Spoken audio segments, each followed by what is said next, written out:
ॐ नमः सिद्धेभ्यः नमो अरिहन्ताणं नमो सिद्धाणं नमो आयर्याणं नमो वज्झायाणं नमो लोय सव्वसाहूणम्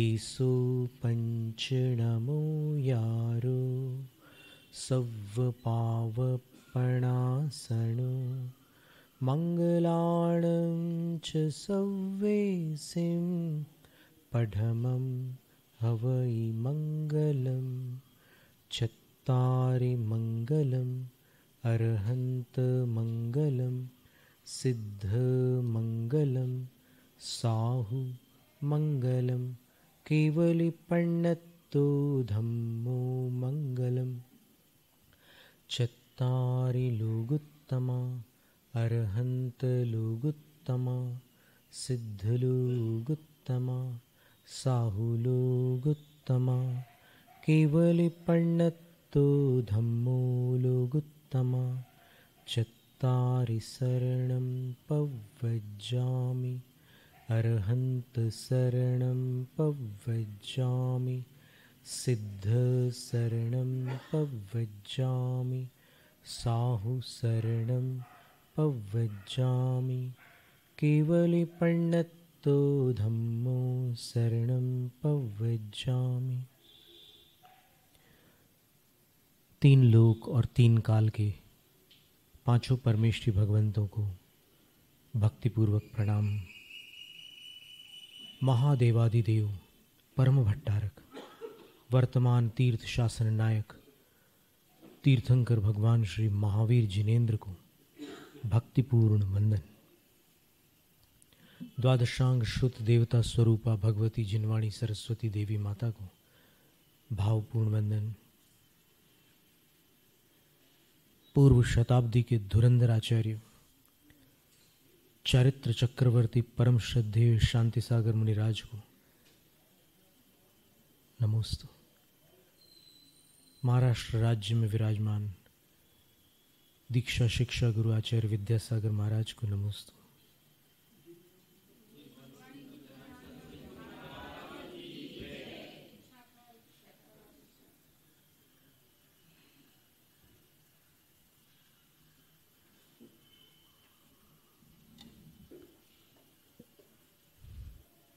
भक्तामर प्रणत मौलिमणि प्रभाणा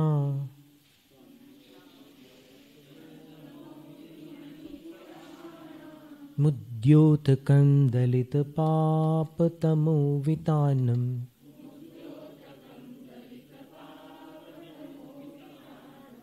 सम्यक प्रणम्य जिन पादयुगं युगादा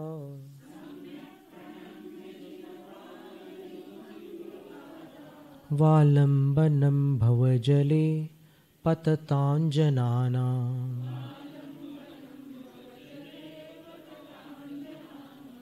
यः संस्तुतः सकलवाङ्मयतत्त्वबोधा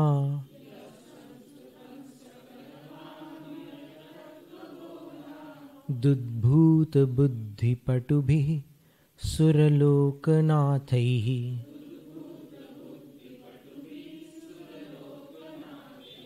स्तोत्रैर्जगत्त्रितयचित्तहरैरुदारैः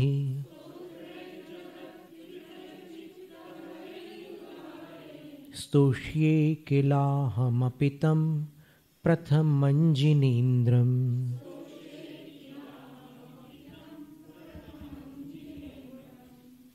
भक्त देवों के नम्रीभूत मुकुटों की मणियों की किरणों के उद्योतक भगवान के चरणों में जो नख होते हैं वो दर्पण जैसे स्वच्छ होते हैं और दर्पण पर जब प्रकाश पड़ता है तो वो विस्तृत होता है। दलित पाप तमो वितानम नष्ट कर दिया है पाप रूपी तम का वितान अर्थात चंदोबा जिन्होंने चांदोबा आप जो बोलेंगे।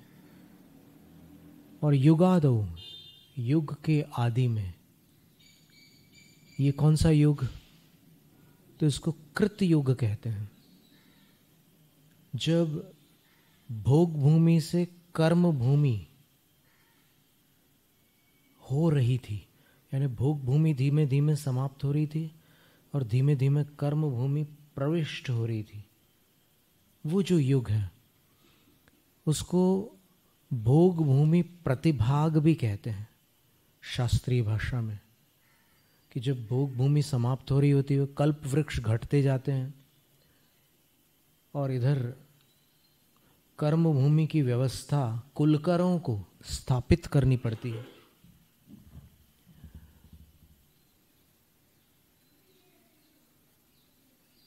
तो वो कृत युग कहलाता है। और तब मोक्ष भी प्रारंभ हो जाता है। वृषभदेव भगवान के प्रथम मोक्षगामी पुत्र का नाम अनंत वीर्य है। लेकिन बाहुबली भी वृषभदेव प्रभु से पूर्व मोक्ष गए हैं और वो चूंकि 169 महापुरुषों में गिने जाते, पुण्य पुरुषों में, इसलिए उनकी प्रसिद्धि अधिक है। अनंत वीर्य के विषय में सबको जानकारी नहीं है, लेकिन बाहुबली भगवान आदिनाथ से पहले मोक्ष गए थे, ये सबको पता है। तो अब अपना अपना पुण्य होता है। फिर आदिनाथ भगवान भी उसी काल में मोक्ष गए। किस काल में? कृतयुग वाले काल में। भोग भूमि प्रतिभाग काल चल रहा था, उसमें वो मोक्ष गए। चतुर्थ काल प्रारंभ नहीं हुआ था, पहले ही मोक्ष चले गए थे वो। और इस विषय में तिलोई पंडित ग्रंथ में यति वृषभाचार्य महाराज ने लिखा है कि ये हुंडाव सर्पणी काल का प्रभाव था। अनेकानेक उत्सर्पिणी अवसर्पिणी काल व्यतीत हो जाते हैं, कई कल्प काल बीत जाते हैं, तब जाकर के एक ऐसा अवसर्पिणी काल आता है जिसमें अनहोनी घटनाएं होती हैं। तो उसमें से एक घटना ये है कि भगवान चौथे काल में मोक्ष नहीं गए, तीसरे में ही चले गए। फिर तीर्थंकर कितने हुए? तो वैसे तो 24 हुए, लेकिन शलाका पुरुष 58 हुए चौथे काल में। उसकी गणना कैसे की जाए? 58 होते तो 63 है ना, तो 63 में से एक तो तीर्थंकर कम हो गए, क्योंकि वो चौथे काल से उनका स्पर्श ही नहीं हुआ, पहले ही पार हो गए। फिर 3 तीर्थंकर चक्रवर्ती भी हो गए। तो या तो तीर्थंकर के 3 पद कम करो या चक्रवर्ती के कम करो, वही जीव है। तो 3 की संख्या वहां अल्प हो गई। तो एक वृषभदेव और 3 शांति कुंतु अरनाथ भगवान, 4 कम हो गए। 63 में से 4 कम हो गए तो 59 बचे। अब जो प्रथम अर्ध चक्रवर्ती थे, त्रिपृष्ठ जिनका नाम था, उन्हीं का जीव अंतिम तीर्थंकर बना। त्रिपृष्ठ जो प्रथम नारायण थे, 9 नारायणों में प्रथम नारायण थे, वे ही अंतिम तीर्थंकर बनते हैं। तो एक जीव और कम हो गया, तो 63 में से 5 कम हो गए, 58 बचे।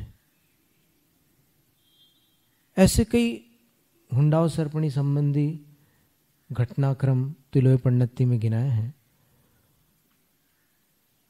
तो युगादौ का अर्थ यही है कि युग के आरंभ में जब कर्म भूमि का प्रवेश हुआ था, उस काल में भव जले पततां जनानाम आलम्बनम, संसार रूपी जल में पड़ने वाले जनानाम, मनुष्याणाम, उनके लिए आलम्बन बन गए।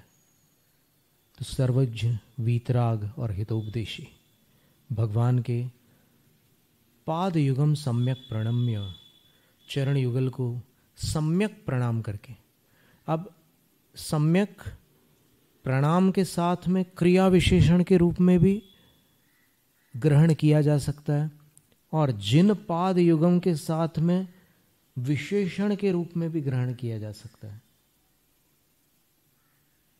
सम्यक का अर्थ पूज्य होता है, ये पूर्व सत्र में अपन ने सुना था। अंशु गति पूजनीय हो धातु से सम उपसर्ग लगाकर क्विप प्रत्यय करने से सम्यक शब्द बनता है, जिसका अर्थ होता है पूज्य। सम्यक दर्शन, सम्यक ज्ञान, सम्यक चारित्र, ये तीनों पूज्य हैं। तो इसी प्रकार जिन पाद युगम, जिनेंद्र भगवान के चरण युगल भी पूज्य है, उनको प्रणाम करके। अथवा सम्यक का एक दूसरा अर्थ होता है यथावत अथवा विधिवत। सम्यक का अर्थ समीचीन भी होता है। समीचीन का अर्थ क्या है? सही।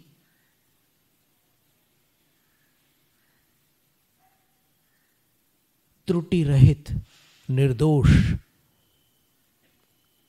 ये समीचीन का अर्थ है। तो सम्यक प्रणम्य का अर्थ होता है विधिवत प्रणाम करके। प्रणम्य के साथ अगर उसको क्रिया विशेषण बनाएंगे तो प्रणाम क्रिया हो जाएगी और क्रिया विशेषण हो जाएगा विधिवत प्रणाम करके। अब विधिवत प्रणाम का अर्थ क्या लेना? पहले तो प्रणाम की परिभाषा देखें, शास्त्र में प्रणाम किसे कहा। तो वहाँ पर आचार्य लिखते हैं अंजलि शिरः करणम प्रणामः। ये अपने हाथों से ऐसे अंजलि बनाई, ये जुड़ी हुई अंजलि, खुली हुई अंजलि नहीं। अंजलि दो प्रकार की होती है ना, ये जो दिगंबर संप्रदाय के जो कर पात्री साधु होते हैं वो ऐसे खुली हुई अंजलि में भोजन ग्रहण करते हैं। ये भी अंजलि है, लेकिन ये बंद अंजलि है, ये प्रणाम करने वाली अंजलि है। तो अंजलि शिरः करणम, इस अंजलि को ऐसे सिर पर कर देना, इसका नाम प्रणाम है। इसको शिरोन्नति भी कहते हैं।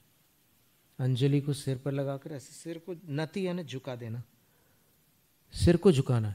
ऐसे ये अंजलि को यहाँ कर दिया, आपने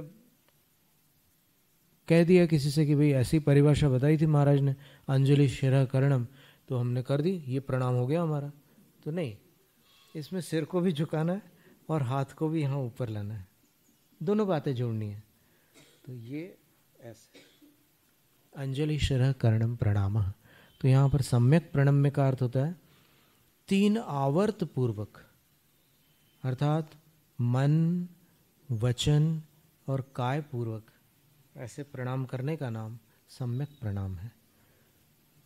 तो आदिनाथ भगवान के चरण युगल को आचार्य मानतुंग स्वामी विधिवत प्रणाम करके फिर दूसरे काव्य में वो संकल्प करते हैं, प्रण ग्रहण करते हैं, वो प्रतिज्ञा करते हैं कि प्रथमं जिनेन्द्रम स्तोष्ये, प्रथम जिनेन्द्र अर्थात तीर्थंकर की स्तुति करूंगा।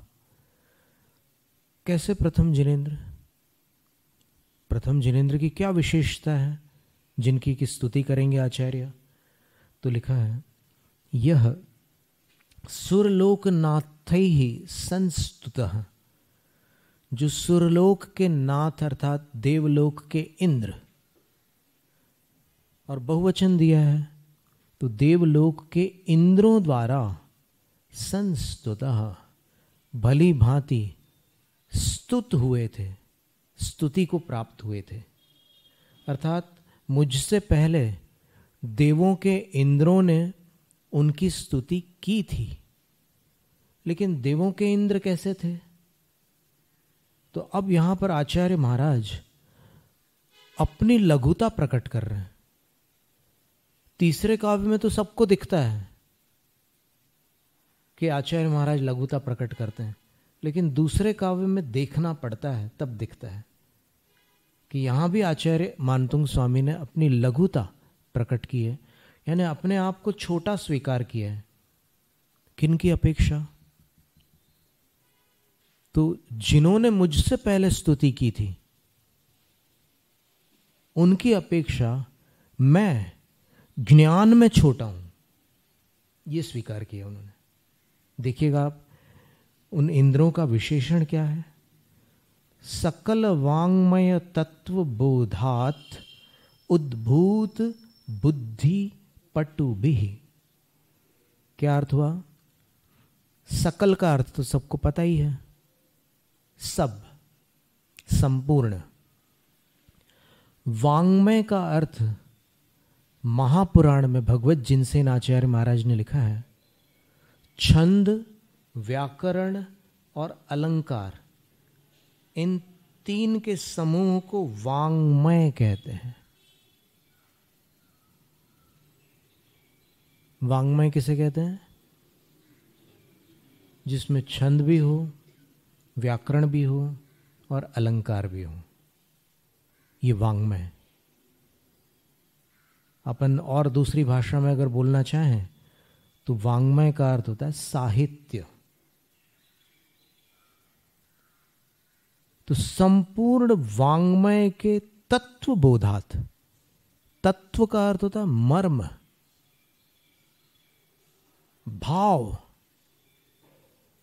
उसका बोध होने से, संपूर्ण वांग्मय का जो तत्व है, जो सार है, जो भाव है, उसका बोध होने के कारण वे इंद्र कैसे थे? तो उन इंद्रों में उद्भूत बुद्धि, एक बुद्धि उत्पन्न हुई थी, और उस बुद्धि के कारण वो पटु थे। पटु का अर्थ कुशल, चतुर, होशियार, निष्णात, विशारद, वो कुशल थे। तो उन कुशल इंद्रों ने सर्वप्रथम जिनेंद्र की स्तुति की है, और उन इंद्रों ने जिनेंद्र की स्तुति कैसे की? तो आचार्य बताते हैं, स्तोत्रैः, स्तोत्रों के माध्यम से स्तुति की। भगवत जिन सहस्त्र नाम स्तोत्र, बड़ा भारी स्तोत्र है, 1008 नाम है भगवान के। ऐसे बड़े बड़े स्तोत्रों से हो, बड़े शब्द का वाचक यहाँ पर काव्य में उदार ही स्तोत्र ही, उदारम दात्रिम है। तो उदार शब्द के दो अर्थ होते हैं, एक अर्थ होता है दाता और दूसरा अर्थ होता है महान। तो उन इंद्रों ने महान स्तोत्रों के द्वारा भगवान जिनेंद्र की स्तुति की थी। और वे स्तोत्र कैसे थे? क्योंकि अपन 8 काव्यों वाला कोई स्तोत्र सुनते हैं तो मन लग जाता है, लेकिन अगर कोई बहुत बड़ा स्तोत्र हो तो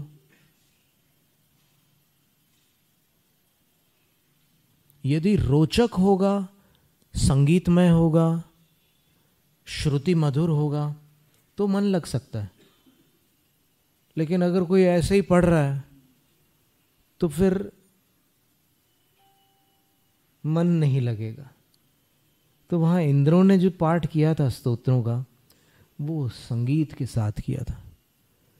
और जो स्तोत्र की शब्दावली थी वो भी इतनी आकर्षक थी कि वो सारे के सारे स्तोत्र जो इंद्रों ने स्तुति में इस्तेमाल किए थे, वे जगत त्रितय चित्त हरैहि, तीनों जगत के चित्त को हरने वाले थे।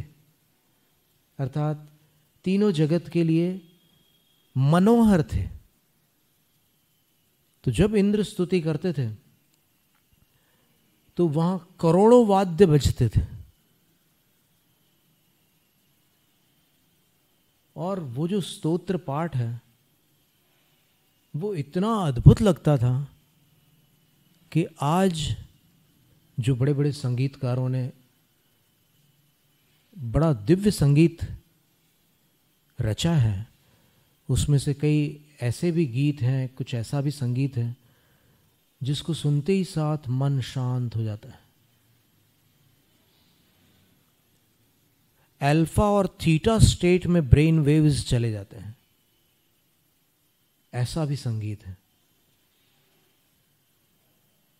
तो जब आज पंचम काल में वर्तमान युग के संगीतकार ऐसा संगीत बना सकते हैं, तो फिर समवसरण में जब देवेंद्र पाठ कर रहा है स्तुतियों का, और यहाँ पर सुरलोक नाथ ही अनेक इंद्र कर रहे हैं, एक इंद्र नहीं, अनेक इंद्र, तो वो इंद्र कैसे गाते होंगे? वो कोरस में गाते होंगे, या आप संगीत की भाषा थोड़ी सी बोल रहे हैं हम आपको, या हारमोनी में गाते होंगे? हारमोनी में जो गाया जाता है वो थोड़ा अलग प्रकार का होता है, और सिंपल कोरस जो होता है उसमें सब लोग एक ही सुर से गाते हैं। लेकिन हारमोनी में क्या होता है कि एक सुर से एक गाएगा, और दूसरा जैसे एक सा से गा रहा है और दूसरा प से गाएगा,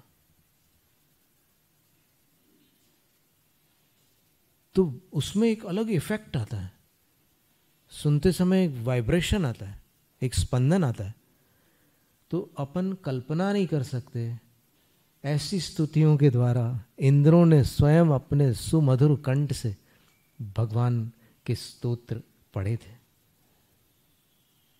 आचार्य मानतुंग स्वामी कहते हैं, तम प्रथमम जिनेन्द्रम, उन प्रथम जिनेन्द्र की, उन प्रसिद्ध आदिनाथ जिनेन्द्र की, अहम अपि, मैं भी इस पंचम काल में उनकी कोई बराबरी नहीं कर सकता, मैं तो भी मैं स्तुति करूंगा। देखिए यहाँ पर वो देव संयम गुण की अपेक्षा से आचार्य से छोटे हैं, लेकिन ज्ञान गुण की अपेक्षा से बड़े हैं।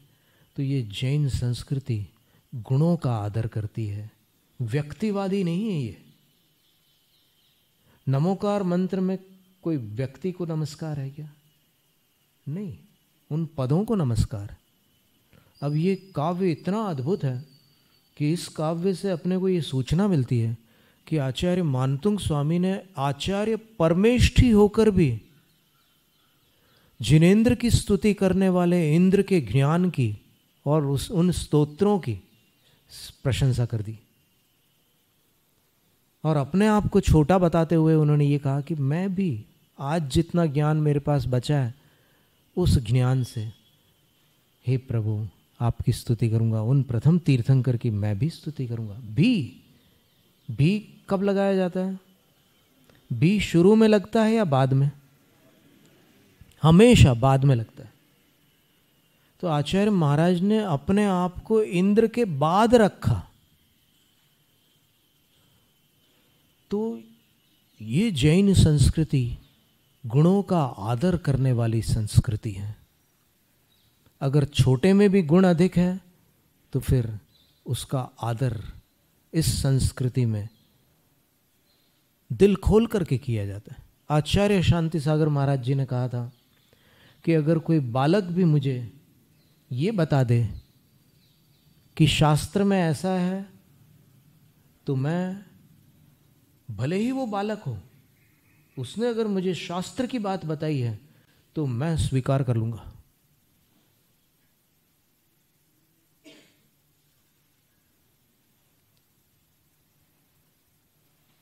तो जिसके अंदर विनय और भक्ति होती है उसका मरण नहीं बिगड़ता, और जिसके अंदर अभिमान होता है उसका मरण नहीं सुधरता। तो सुधार लाना हो तो विनय और भक्ति को स्थान दे, वात्सल्य को स्थान दे। बिगाड़ करना हो तो अभिमान को मत छोड़ो, पकड़े रखो, तो अपना ही अहित होगा। तो आचार्य मानतुंग स्वामी जैसे महान आचार्य, निस्संदेह वो बहुत भारी विद्वान थे। इसका प्रमाण क्या है? देखो, हम एक ऐतिहासिक प्रमाण देते हैं आपको कि आचार्य मानतुंग स्वामी कितने बड़े विद्वान थे, और इतने बड़े विद्वान होकर के भी वो अपने आप को लघु प्रकट कर रहे हैं। ये उनकी महानता है। बड़े होकर भी अपने आप को बड़ा न समझना सच्चा बड़प्पन है। जो सचमुच महान होते हैं वो अपने आप को महान नहीं मानते हैं। आचार्य मानतुंग स्वामी के एक भक्त थे और शिष्य भी थे। वो एक सेठ थे।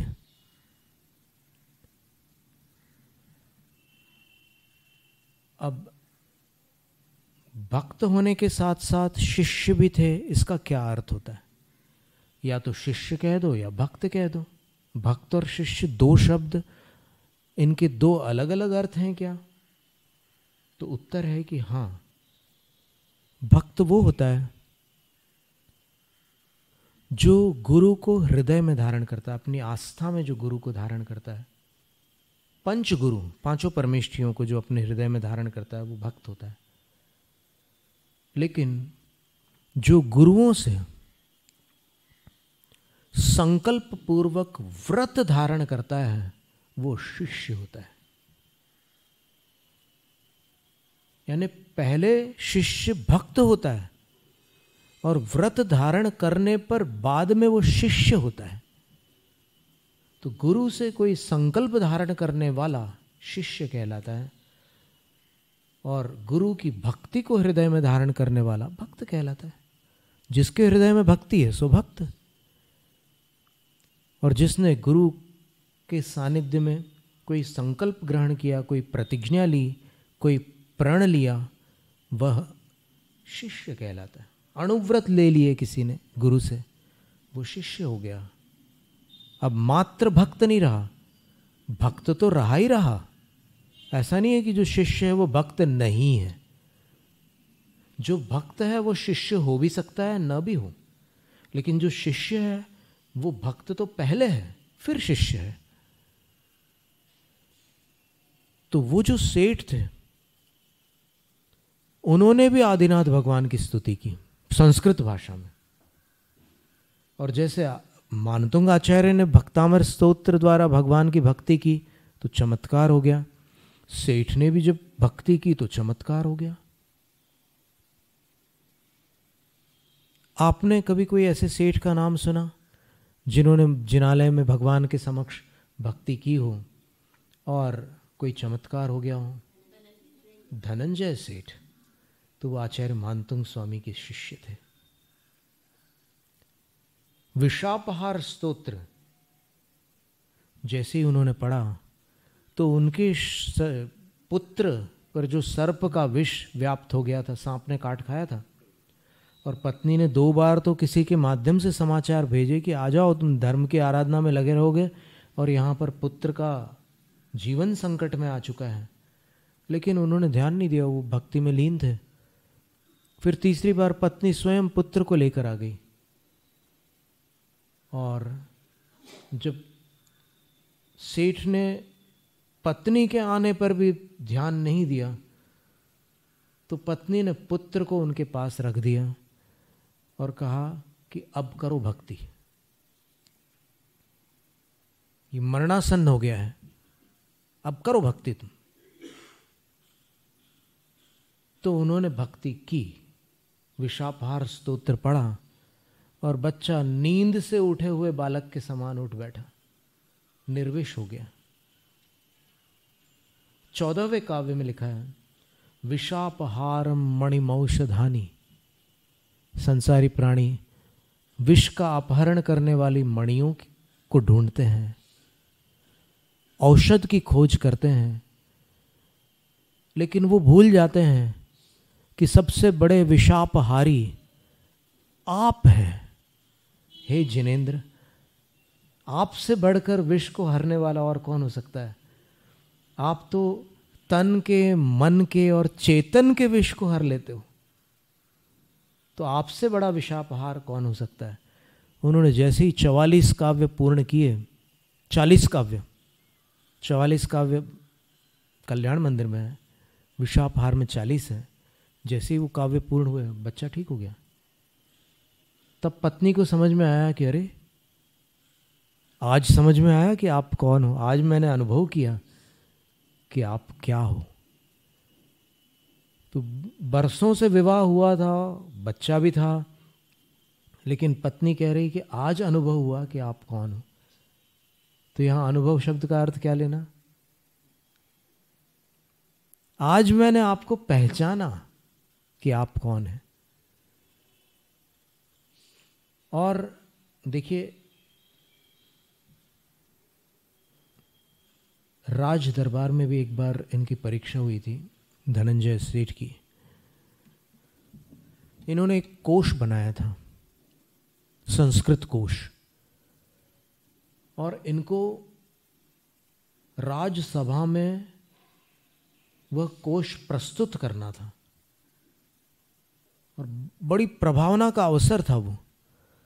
लेकिन किसी ईर्ष्यालु ने उस कोश को रातों रात 3-13 कर दिया, लापता कर दिया। और जैसे ही सेठ को भान हुआ कि कोश गायब है, तो अब मैं सूर्योदय के पश्चात जब राजा की सभा लगेगी, वहां पर मैं क्या दिखाऊंगा राजा को।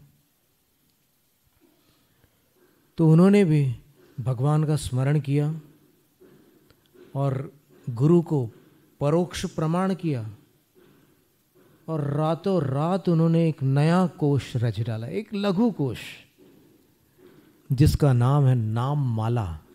आपने सुना है नाम माला?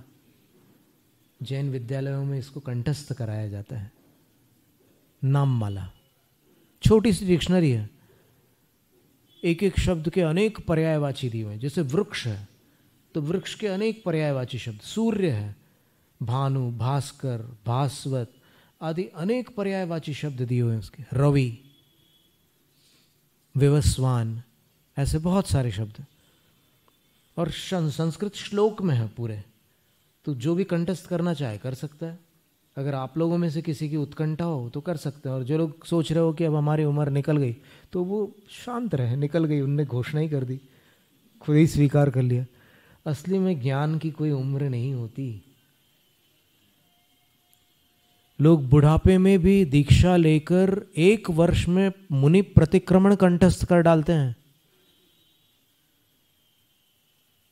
तो हमारी उम्र निकल गई, ये बात सत्य है कि असत्य है?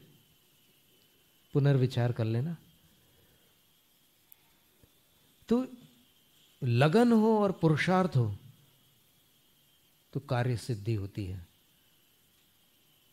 लगन हो, पुरुषार्थ न हो तो कार्य सिद्धि नहीं होगी। पुरुषार्थ और लगन न हो तो पुरुषार्थ ढीला ढाला होगा तो भी कार्य सिद्धि नहीं होगी। तो आचार्य कहते हैं कि मैं भी स्तुति करूंगा, अपने आप को लघु बता रहे हैं। और उनके शिष्य कितने बड़े विद्वान हैं,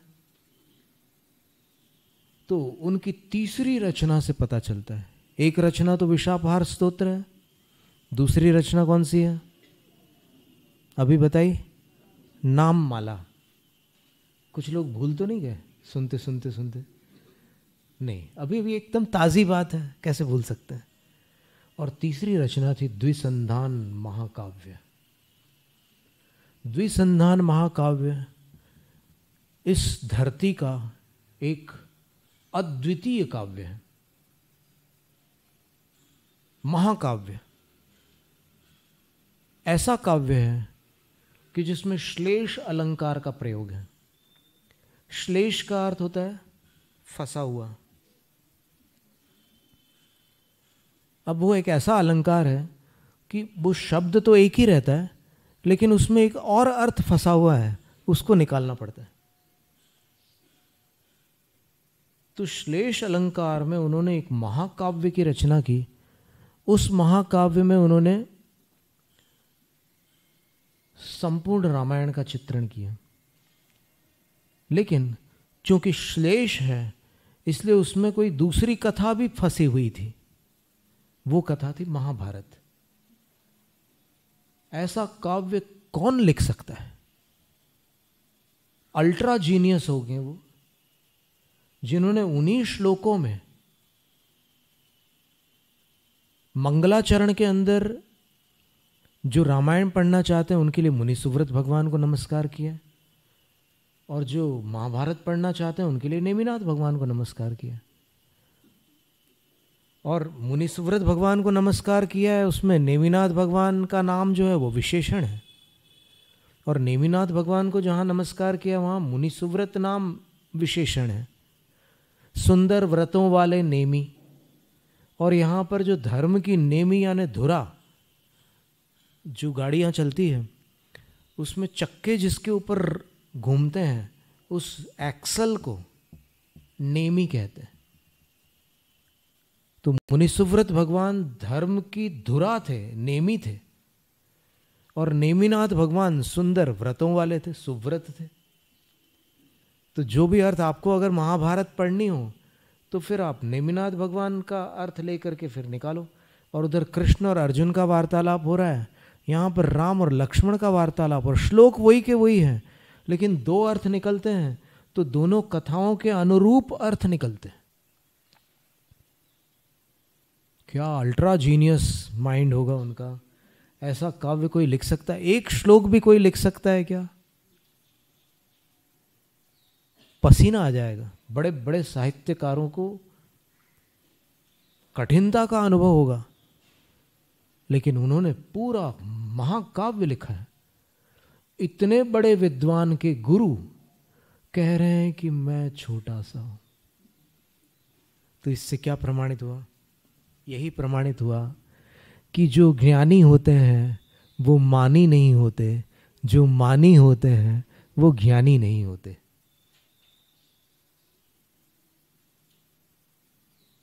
अब इसका हिंदी पद्यानुवाद देख लेते हैं, जो हमने सपने में प्रारंभ किया था और जागृति में पूर्ण किया था। आपको बताया था ना, प्रारंभ में हमने रात को 12 बजे के लगभग हमें एक सपना आया और उस सपने में हमने भक्तामर का पद्यानुवाद प्रारंभ किया। तो उसका जो प्रथम चरण, भक्त सुरों के नत मुकुटों की, इतना तो सपने में बना और बाकी पूरा जो था वो जागृति में बना है।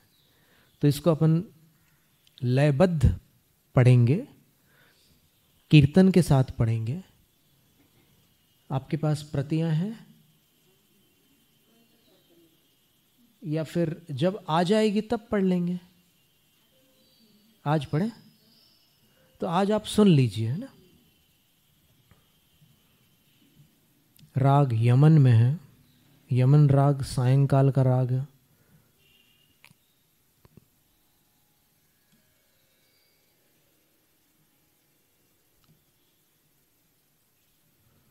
भक्त सुरों के नत मुकुटों की मणिकिरणों को दिया प्रकाश, दुष्कर्मों के अतिशय विस्तृत अंधकार का किया विनाश। भवसागर में पड़ते जन के जो युगादि में थे आधार, जिनवर के उन श्री चरणों का करके वंदन भली प्रकार। नवरस पूरित वचन विधा का इंद्रों को था निर्मल ज्ञान। गुणनायक के गुण गायक हो किया तभी तो जिन गुण गान। त्रिजग मनोहर महास्तवन थे, इंद्र रचित वे भक्ति प्रधान। उन्हीं आदि जिनकी मैंने भी स्तुति करने की ली है ठान। जय जय आदिश्वर स्वामी, जय जय आदिश्वर स्वामी। जैनम जयतु शासनम।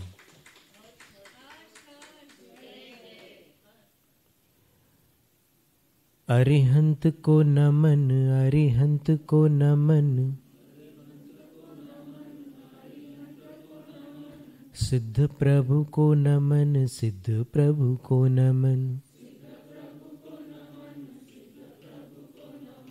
आचार्य को नमन, आचार्य को नमन।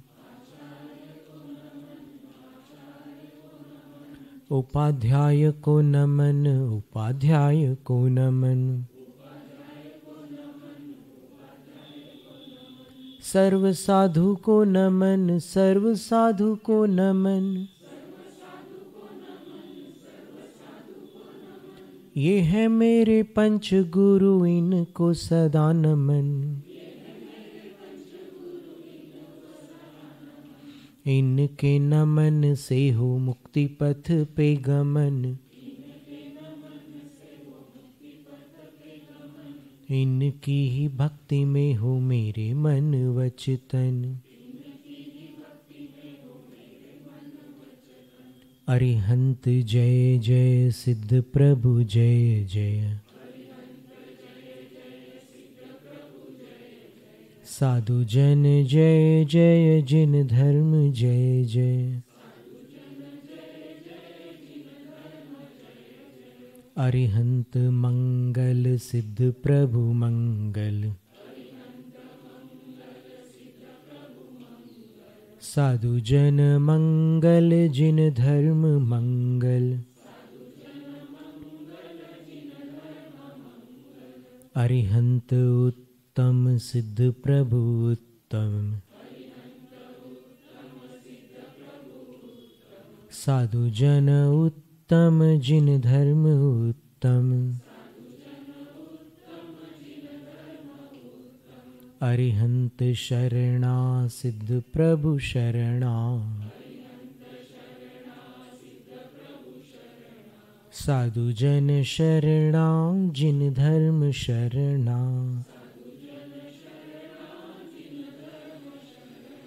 चार शरण अगहरण जगत में, और न शरणा हितकारी। जो जन ग्रहण करे वे होते, अजर अमर पद के धारी। नमस्कार श्री अरिहंतों को,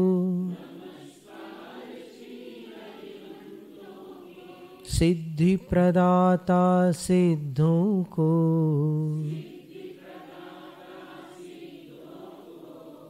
आचार्यों को, उपाध्यायों को। सर्वलोक के संतों को।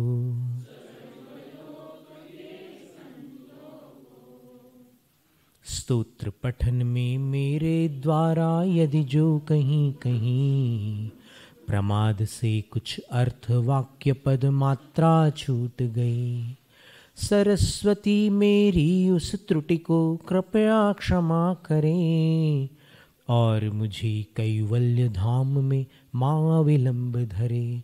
वांछित फलदात्री चिंतामणि सदृश मात तेरा, वंदन करने वाले मुझको मिले पता मेरा।